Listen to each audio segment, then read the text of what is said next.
Hey hey, salut la Team Phoenix et j'espère que je te retrouve dans une forme splendide. Je te souhaite la bienvenue dans ce nouveau marché parlé dans lequel j'ai envie d'évoquer avec toi une inquiétude que j'ai depuis quelques années maintenant, mais qui s'est fortement accrue depuis près d'un an maintenant. Je te laisse faire le lien tout seul dans ta tête. Mais comme je suis une couille molle, c'est un point de vue que je n'ose pas forcément partager publiquement. Non pas que je me considère comme une personnalité publique, mais je m'entends. Mais aujourd'hui, je suis suffisamment inquiète et en colère pour oser en fait mettre en avant ce point de vue que j'ai, cette idée que j'ai, et pour la partager avec toi parce que je pense que nous sommes dans une situation d'urgence. Et j'ai plus envie de me taire ou de ne rien faire, même si je ne sais pas trop encore comment agir. Mais voilà, j'avais envie de partager certaines choses avec toi, puisque je suis inquiète en ce qui concerne l'avenir de l'humanité. Alors je sais que je suis la première à dire qu'on peut toujours trouver le positif, etc., ce qui est vrai. Il y aura toujours du positif auquel se raccrocher, mais je pense que lorsque l'on peut agir pour conserver ce positif, c'est encore mieux. Tiens, je vais me poser là, ce sera un marché parlé assis sur le banc du temps qui passe. Tout ça pour dire donc que, effectivement, je suis inquiète, puisque plus j'étudie l'histoire ou le présent, plus je partage l'histoire ou le présent, et plus je suis convaincue d'une chose, c'est que si un jour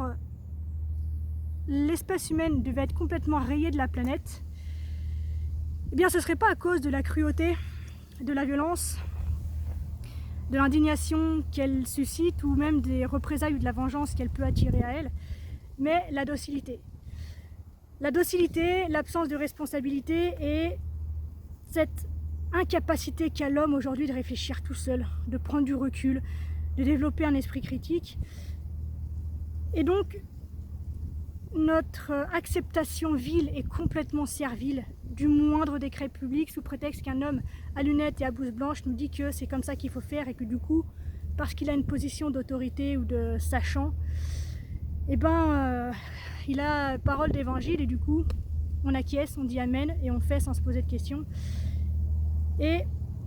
je suis convaincue que les horreurs auxquelles l'humanité a déjà survécu, auxquelles nous avons déjà assisté, et les horreurs encore pires qui nous attendent maintenant, ne signalent pas finalement que les rebelles, les vilains, les imbéciles ont augmenté en nombre, mais bel et bien qu'il y a de plus en plus d'hommes obéissants et dociles. Et cette incapacité que nous avons de prendre notre responsabilité en main et de réfléchir sur la façon dont on peut conduire nos vies ou non, je crois que c'est ça qui me fait peur aujourd'hui et qui me pose problème. Donc, à travers cette vidéo, j'ai envie de t'inviter à deux choses. La première, c'est de développer justement cet esprit critique. Il y a des choses que l'on reçoit de la société et de nos professeurs, de nos mentors, de nos dirigeants qui sont positives, qui sont à prendre, il n'y a pas de souci avec ça. Le but aujourd'hui, c'est pas de distinguer le bien du mal, simplement de prendre notre responsabilité et de développer une autonomie en termes de réflexion, en termes de prise de recul et en termes de prise de décision et donc d'acceptation ou non de ce qui nous est proposé. Donc la première chose que je te propose, c'est de développer en toi cette faculté à douter. Pas à devenir sceptique d'absolument tout, c'est pas le but. Mais de ne pas prendre pour acquis ce qu'un homme à blouse blanche et à lunettes va te raconter sous prétexte qu'il a une blouse blanche et des lunettes. Apprends à douter de la façon dont les choses te sont transmises, des gens par lesquels ces choses te sont transmises, etc. Arrête de gober tout cru ce qui t'est avancé et pars à la recherche, toi, je sais pas, peut-être de preuves, peut-être d'autres informations, peut-être d'autres circuits, d'autres réseaux d'informations qui, le but c'est pas de faire du vrai ou du faux, mais juste qui te permettent d'ouvrir en fait ta perception et donc la lecture que tu peux avoir de certains événements, que ce soit dans le contexte actuel ou d'autres d'ailleurs, parce que c'est une situation qui se répète, c'est un schéma qui est inhérent a priori jusque-là à l'humanité, et donc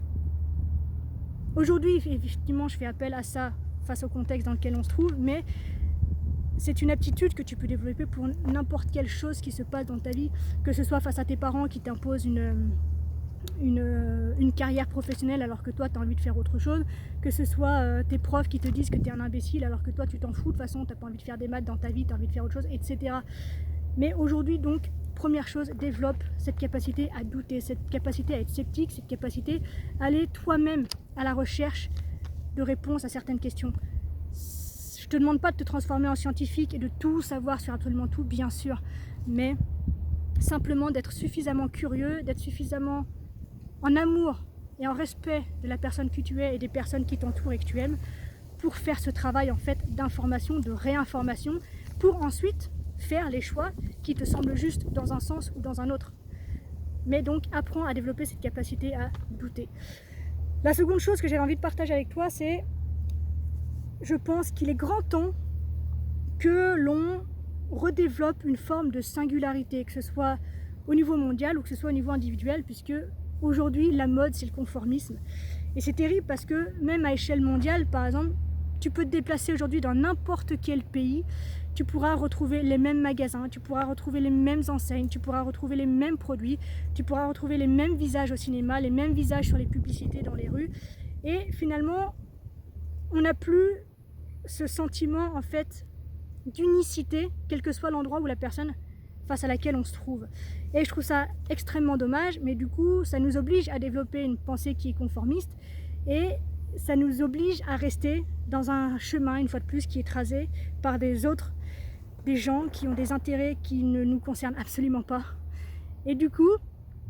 développer, redévelopper, redécouvrir nos singularités, je pense que c'est super important, puisque à mon sens, créer sa propre histoire, ça traduit une très belle faculté en fait de prendre enfin ses responsabilités, de prendre enfin sa vie en main de façon bienveillante, de façon vraie et surtout de façon authentique. Et en ces temps justement où les modes de vie qui nous sont proposés, qui nous sont imposés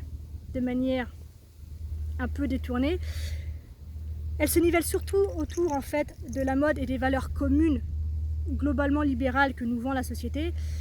Et je pense du coup qu'il s'avère de plus en plus urgent et de plus en plus nécessaire de penser à une façon d'être à soi et d'être au monde de plus en plus spécifique, différente et authentique. Ce qui ne veut pas dire individualiste, c'est bien pour ça que j'ai précisé qu'il y avait une façon d'être à soi et au monde, puisque cette capacité que tu vas développer à être différent, tu vas pouvoir l'offrir à d'autres et du coup ces différences unies formeront en fait un groupe et un global bien plus riche et intéressant que celui que nous créons en fait aujourd'hui et auquel nous participons malgré nous à la création. Donc la singularité,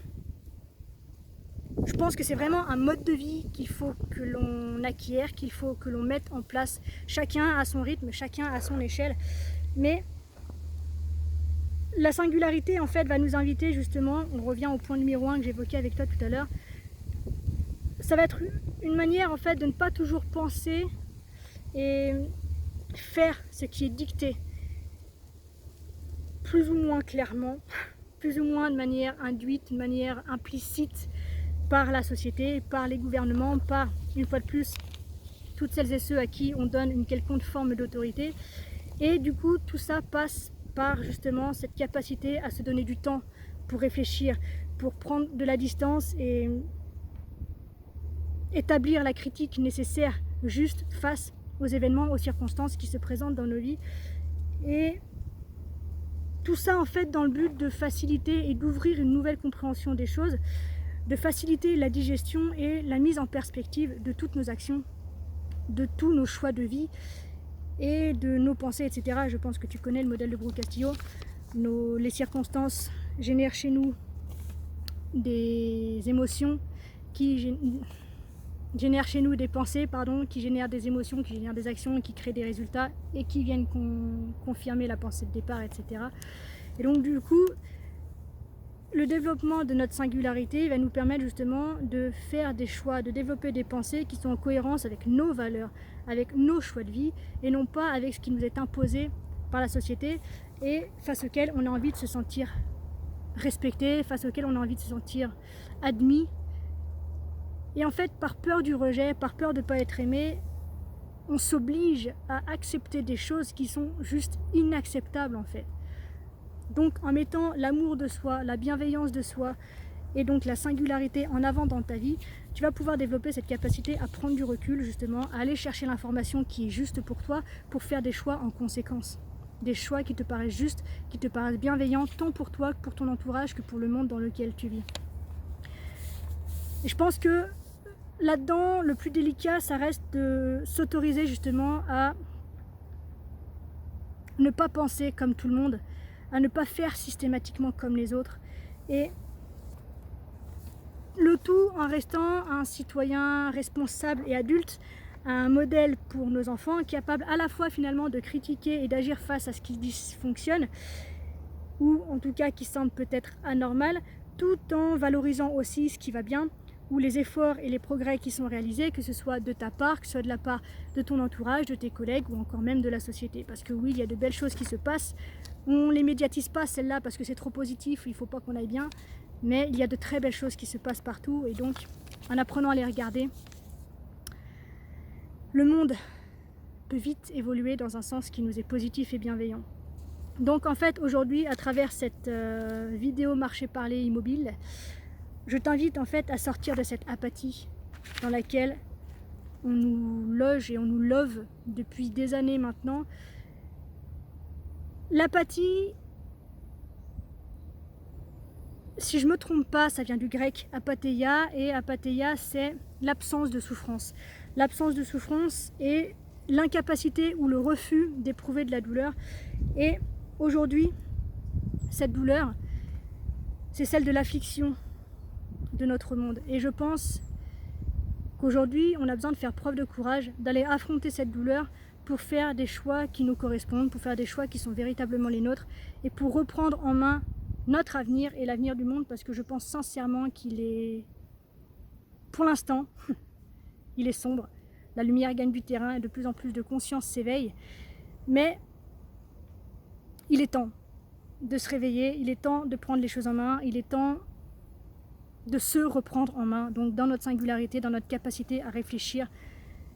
et à construire une pensée seule. Donc je vais m'arrêter là parce que je pourrais en parler pendant des heures tellement ça me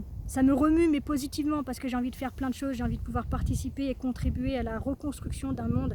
qui est bienveillant pour tout, un monde où la violence n'est plus le seul moyen de communication, un monde où on ne s'exprime plus à travers nos souffrances, mais à travers une bienveillance, une paix intérieure que l'on a envie de partager au monde. Donc je te laisse là-dessus, je t'invite très sincèrement du fond du cœur et urgemment donc à développer ta capacité à douter, à réfléchir et à développer ta singularité, ton unicité et ta différence. Je te laisse ici, dis-moi en commentaire ce que tu en penses, n'hésite pas à partager la vidéo parce que je pense qu'aujourd'hui il est plus qu'urgent et important qu'on puisse... Je ne dis pas que je détiens la vérité, je te partage un point de vue que je pense qu'il est intéressant que d'autres aient pour pouvoir simplement se faire une idée sur la situation et sur ce que l'humanité traverse aujourd'hui. C'est tout, je n'ai pas de prétention quelconque. Donc je t'invite à partager cette vidéo, ou en tout cas à partager le message à ta manière si tu en as envie.